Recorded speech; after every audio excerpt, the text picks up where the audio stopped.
इंजील बा मुताबिक यूहन्ना 11वां बाब। मरियम और उसकी बहन मरथा के गांव बैतनिया का लाजर नाम एक आदमी बीमार था। ये वही मरियम थी जिसने खुदावंद पर इत्र डालकर अपने बालों से उसके पांव पोंछे। इसी का भाई लाजर बीमार था। बस उसकी बहनों ने उसे ये कहला भेजा कि ऐ खुदावंद, देख, जिसे तू अजीज रखता है वो बीमार है। यीशु ने सुनकर कहा कि ये बीमारी मौत की नहीं बल्कि खुदा के जलाल के लिए है, ताकि उसके वसीले से खुदा के बेटे का जलाल जाहिर हो। और यीशु मरथा और उसकी बहन और लाजर से मोहब्बत रखता था।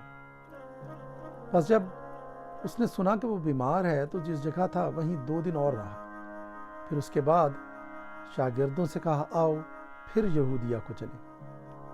शागिर्दों ने उससे कहा, है रब्बी, अभी तो यहूदी तुझे संसार करना चाहते थे और तू फिर वहां जाता है। यीशु ने जवाब दिया, क्या दिन के 12 घंटे नहीं होते? अगर कोई दिन को चले तो ठोकर नहीं खाता, क्योंकि वो दुनिया की रोशनी देखता है। लेकिन अगर कोई रात को चले तो ठोकर खाता है, क्योंकि उसमें रोशनी नहीं। उसने ये बातें कही और इसके बाद उनसे कहने लगा कि हमारा दोस्त लाजर सो गया है, लेकिन मैं उसे जगाने जाता हूँ। बस शागिर्दों ने उससे कहा, ऐ खुदावंद, अगर सो गया है तो बच जाएगा। यीशु ने तो उसकी मौत की बाबत कहा था, मगर वो समझे कि आराम की नींद की बाबत कहा। तब यीशु ने उनसे साफ कह दिया कि लाजर मर गया और मैं तुम्हारे सबब से खुश हूँ कि वहाँ ना था, ताकि तुम ईमान लाओ। लेकिन आओ हम उसके पास चलें। बस तोमा ने, जिसे तवाम कहते थे, अपने साथ के शागिर्दों से कहा, क्या आओ हम भी चलें ताकि उसके साथ मरे। बस यीशु को आकर मालूम हुआ कि उसे कब्र में रखे 4 दिन हुए।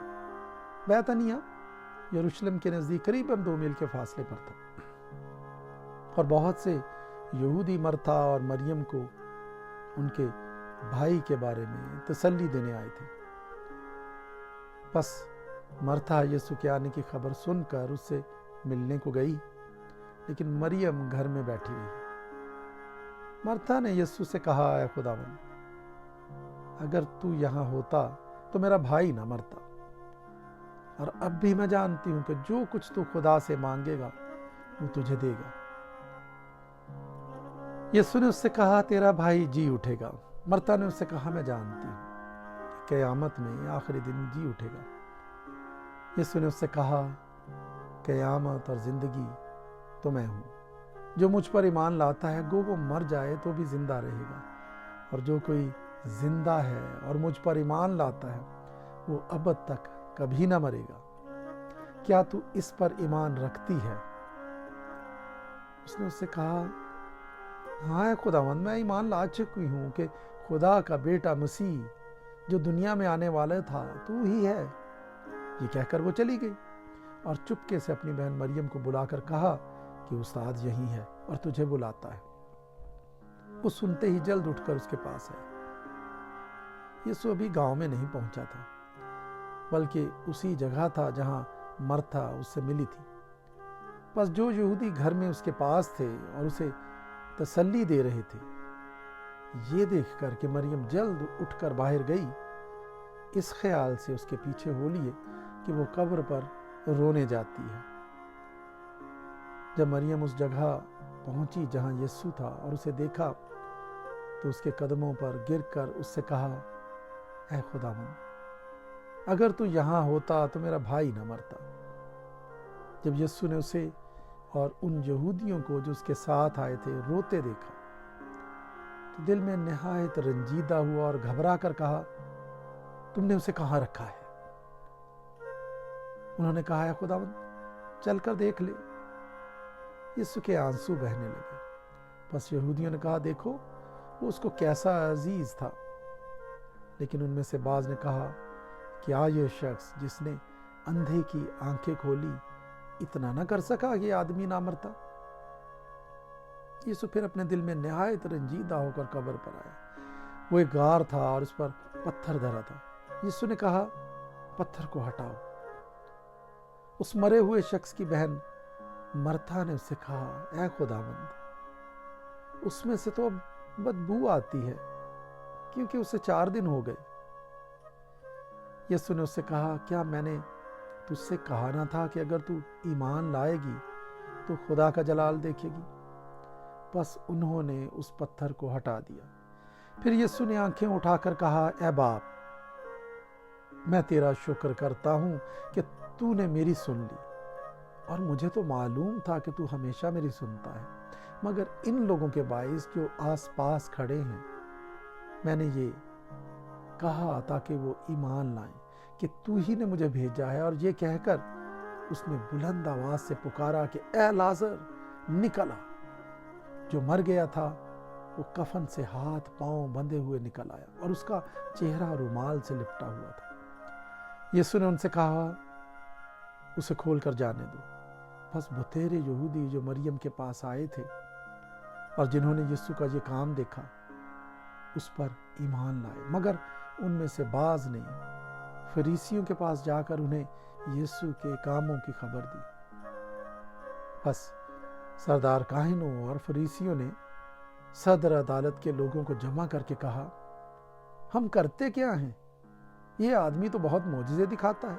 अगर हम उसे यूं ही छोड़ दें तो सब उस पर ईमान ले आएंगे, और रोमी आकर हमारी जगह और कौम दोनों पर कब्जा कर लेंगे। और उनमें से काइफा नाम एक शख्स ने, जो उस साल सरदार काहिन था, उनसे कहा, तुम कुछ नहीं जानते और ना सोचते हो कि तुम्हारे लिए यही बेहतर है कि एक आदमी उम्मत के वास्ते मरे, ना कि सारी कौम हलाक हो। मगर उसने ये अपनी तरफ से नहीं कहा, बल्कि उस साल सरदार काहिन होकर नबूवत की कि यीशु उस कौम के वास्ते मरेगा, और ना सिर्फ उस कौम के वास्ते बल्कि इस वास्ते भी कि खुदा के परागंदा फर्जंदों को जमा करके एक कर दे। बस वो उसी रोज से उसे कत्ल करने का मशवरा करने लगे। बस उस वक्त से यीशु यहूदियों में इलानिया नहीं फिरा, बल्कि वहां से जंगल के नज़दीक के इलाके में इफ्राइम नाम एक शहर को चला गया और अपने शागिर्दों के साथ वहीं रहने लगा। और यहूदियों की ईद फसा नज़दीक थी, और बहुत लोग फसा से पहले देहात से यरूशलेम को गए ताकि अपने आप को पाक करें। बस वे यीशु को ढूंढने और हैकल में खड़े होकर आपस में कहने लगे कि तुम्हारा क्या ख्याल है, क्या वो ईद में नहीं आएगा? और सरदार काहिनों और फरीसियों ने हुक्म दे रखा था कि अगर किसी को मालूम हो कि वो कहाँ है तो इतला दे ताकि उसे पकड़ ले।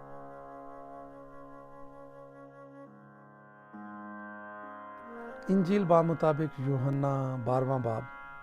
फिर यीशु फसह से 6 रोज पहले बैतनिया में आया, जहां लाजर था, जिसे यीशु ने मुर्दों में से जिलाया था। वहां उन्होंने उसके वास्ते शाम का खाना तैयार किया, और मरथा खिदमत करती थी, मगर लाजर उनमें से था जो उसके साथ खाना खाने बैठे थे। फिर मरियम ने जटामासी का आध सेर खालिस और बेशकीमत इत्र लेकर यीशु के पांव पर डाला और अपने बालों से उसके पांव पोंछे, और घर इत्र की खुशबू से महक गया। मगर उसके शागिर्दों में से एक शख्स, यहूदा इस्करियोती, जो उसे पकड़वाने को था, कहने लगा, यह इत्र 300 दीनार में बेचकर गरीबों को क्यों ना दिया गया? उसने ये इसलिए न कहा कि उसको गरीबों की फिक्र थी, बल्कि इसलिए कि चोर था, और चूंकि उसके पास उनकी थैली रहती थी, उसमें जो कुछ पड़ता वो निकाल लेता था। बस यीशु ने कहा कि उसे ये इत्र मेरे दफन के दिन के लिए रखने दे, क्योंकि गरीब गुरबा तो हमेशा तुम्हारे पास है, लेकिन मैं हमेशा तुम्हारे पास ना रहूंगा। बस यहूदियों में से अवाम ये मालूम करके कि वो वहाँ है, ना सिर्फ यीशु के सबब से आए, बल्कि इसलिए भी कि लाजर को देखे, जिसे उसने मुर्दों में से जिलाया था। लेकिन सरदार काहिनों ने मशवरा किया कि लाजर को भी मार डालें, क्योंकि उसके बाइस बहुत से यहूदी चले गए। اور یسوع پر ایمان لائے۔ دوسرے دن بہت سے لوگوں نے جو عید میں آئے تھے، یہ سن کر کہ یسوع یروشلم میں آتا ہے، کھجور کی ڈالیاں لیں اور اس کے استقبال کو نکل کر پکارنے لگے کہ ہوشانا، مبارک ہے وہ جو خداوند کے نام پر آتا ہے اور اسرائیل کا بادشاہ ہے۔ جب یسوع کو گدھے کا بچہ ملا تو اس پر سوار ہوا، جیسا کہ لکھا ہے کہ اے سیون کی بیٹی مت ڈر، دیکھ تیرا بادشاہ گدھے کے بچے پر سوار ہوا آتا ہے۔ اس کے شاگرد پہلے تو یہ باتیں نہ سمجھے، لیکن جب یسوع اپنے جلال کو پہنچا تو ان کو یاد آیا کہ یہ باتیں اس کے حق میں لکھی ہوئی تھیں اور لوگوں نے اس کے ساتھ یہ سلوک کیا تھا۔ بس ان لوگوں نے گواہی دی جو اس وقت اس کے ساتھ تھے، جب اس نے لازر کو قبر سے باہر بلایا اور مردوں میں سے جلایا تھا۔ اسی سبب سے لوگ اس کے استقبال کو نکلے کہ انہوں نے سنا تھا کہ اس نے یہ معجزہ دکھایا ہے۔ بس فریسیوں نے آپس میں کہا، سوچو تو، تم سے کچھ نہیں بن پڑتا، دیکھو جہان اس کا پیرو ہو چلا۔ جو لوگ عید میں پرستش کرنے آئے تھے ان میں بعض یونانی تھے۔ بس انہوں نے فلپس کے پاس جو بیت سیدا گلیل کا تھا آ کر اس سے درخواست کی کہ جناب ہم یسوع کو دیکھنا چاہتے ہیں۔ فلپس نے آ کر اندریاس سے کہا، پھر اندریاس اور فلپس نے آ کر یسوع کو خبر دی۔ یسوع نے جواب میں ان سے کہا، وہ وقت آ گیا کہ ابن آدم جلال پائے۔ میں تم سے سچ کہتا ہوں کہ جب تک گیہوں کا دانہ زمین میں گر کر مر نہیں جاتا اکیلا رہتا ہے، لیکن جب مر جاتا ہے تو بہت سا پھل لاتا ہے۔ جو اپنی جان کو عزیز رکھتا ہے وہ اسے کھو دیتا ہے، اور جو دنیا میں اپنی جان سے عداوت رکھتا ہے وہ اسے ہمیشہ کی زندگی کے لیے محفوظ رکھے گا۔ اگر کوئی شخص میری خدمت کرے تو میرے پیچھے ہو لے، اور جہاں میں ہوں وہاں میرا خادم بھی ہوگا۔ اگر کوئی میری خدمت کرے تو باپ اس کی عزت کرے گا۔ اب میری جان گھبراتی ہے، بس میں کیا کہوں؟ اے باپ، مجھے اس گھڑی سے بچا، لیکن میں اسی سبب سے تو اس گھڑی کو پہنچا ہوں۔ اے باپ، اپنے نام کو جلال دے۔ بس آسمان سے آواز آئی کہ میں نے اس کو جلال دیا ہے اور پھر بھی دوں گا۔ جو لوگ کھڑے سن رہے تھے انہوں نے کہا کہ بادل گرجا، اور انہوں نے کہا کہ فرشتہ اس سے ہم کلام ہو۔ یسوع نے جواب میں کہا کہ یہ آواز میرے لیے نہیں بلکہ تمہارے لیے آئی ہے۔ اب دنیا کی عدالت کی جاتی ہے، اب دنیا کا سردار نکال دیا جائے گا، اور میں اگر زمین سے اونچے پر چڑھایا جاؤں گا تو سب کو اپنے پاس کھینچوں گا۔ اس نے اس بات سے اشارہ کیا کہ میں کس موت سے مرنے کو ہوں۔ لوگوں نے اس کو جواب دیا کہ ہم نے شریعت کی یہ بات سنی ہے کہ مسیح ابد تک رہے گا، پھر تو کیوں کر کہتا ہے کہ ابن آدم کا اونچے پر چڑھایا جانا ضرور ہے؟ یہ ابن آدم کون ہے؟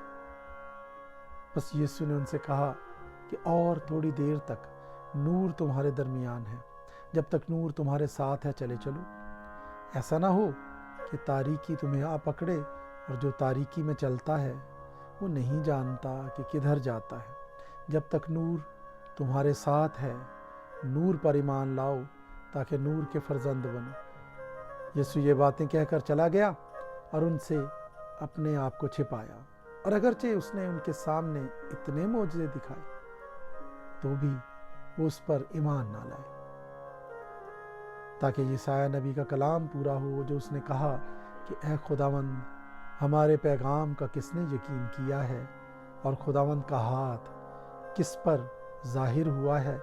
اس سبب سے وہ ایمان نہ لا سکے کہ یسایہ نے پھر کہا، اس نے ان کی آنکھوں کو اندھا اور ان کے دل کو سخت کر دیا۔ ایسا نہ ہو کہ وہ آنکھوں سے دیکھیں اور دل سے سمجھیں اور رجوع کریں اور میں انہیں شفا بخشوں۔ یسایہ نے یہ باتیں اس لیے کہیں کہ اس نے اس کا جلال دیکھا اور اس نے اسی کے بارے میں کلام کیا، تو بھی سرداروں میں سے بھی بتیرے اس پر ایمان لائے، مگر فریسیوں کے سبب سے اقرار نہ کرتے تھے، تا ایسا نہ ہو کہ عبادت خانے سے خارج کیے جائیں، کیونکہ وہ خدا سے عزت حاصل کرنے کی نسبت انسان سے عزت حاصل کرنا زیادہ چاہتے تھے۔ یسوع نے پکار کر کہا کہ جو مجھ پر ایمان لاتا ہے وہ مجھ پر نہیں بلکہ میرے بھیجنے والے پر ایمان لاتا ہے، اور جو مجھے دیکھتا ہے وہ میرے بھیجنے والے کو دیکھتا ہے۔ میں نور ہو کر دنیا میں آیا ہوں تاکہ جو کوئی مجھ پر ایمان لائے اندھیرے میں نہ رہے۔ اگر کوئی میری باتیں سن کر ان پر عمل نہ کرے تو میں اس کو مجرم نہیں ٹھہراتا، کیونکہ میں دنیا کو مجرم ٹھہرانے نہیں بلکہ دنیا کو نجات دینے آیا ہوں۔ جو مجھے نہیں مانتا اور میری باتوں کو قبول نہیں کرتا اس کا ایک مجرم ٹھہرانے والا ہے، یعنی جو کلام میں نے کیا ہے آخری دن وہی اسے مجرم ٹھہرائے گا، کیونکہ میں نے کچھ اپنی طرف سے نہیں کہا بلکہ باپ جس نے مجھے بھیجا اسی نے مجھ کو حکم دیا ہے کہ کیا کہوں اور کیا بولوں، اور میں جانتا ہوں کہ اس کا حکم ہمیشہ کی زندگی ہے۔ بس جو کچھ میں کہتا ہوں جس طرح باپ نے مجھ سے فرمایا ہے اسی طرح کہتا ہوں۔